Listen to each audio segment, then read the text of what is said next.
La 4e édition des Journées de l'archéologie a débuté ce 7 juin. Elle dévoile au public le riche patrimoine archéologique du territoire breton.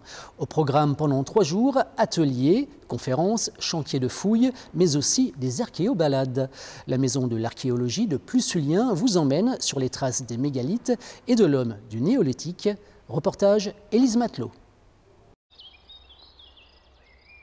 Certains lieux peuvent cacher des histoires ancestrales qu'il serait dommage de manquer. Des menhirs érigés par l'homme 3000 ans avant Jésus-Christ, un dolmen démesurément long, une allée couverte qui protège depuis plusieurs siècles maintenant les défunts d'une autre époque.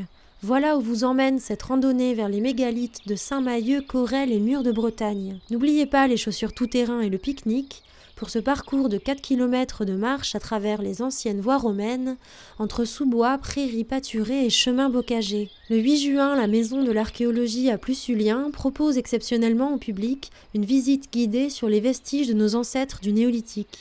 La balade des mégalithes va nous conduire sur le site de Cornerouat, l'allée couverte de Cornerouat, puis les menhirs de Porce-Guillot, et ensuite on terminera par l'allée couverte de Couat-Correc.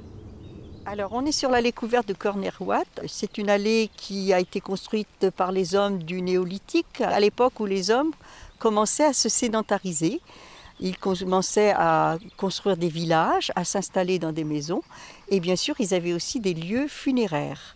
Donc au cours de la promenade, nous guidons le public pour expliquer justement la vie des hommes du néolithique.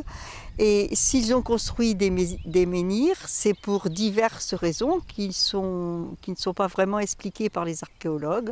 Alors l'exposition de Haches Polies à la Maison d'archéologie permettra de compléter cette sortie en leur montrant comment les hommes du néolithique utilisaient des haches pour déforester et s'installer dans des villages.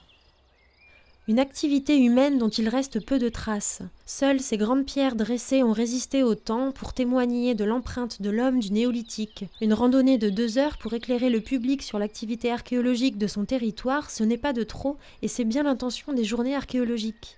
Il serait bien dommage de ne pas en profiter.